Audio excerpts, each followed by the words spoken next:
Hi, to reset network preferences on your Xiaomi Redmi 10, we need to go in the phone settings first.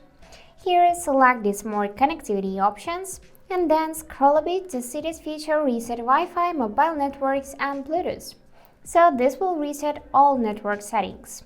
And why we need this? We need this if you have some troubles with connecting Bluetooth devices, for example, or if you for some reasons cannot connect to Wi-Fi, then simply reset those network settings and the problem will be solved.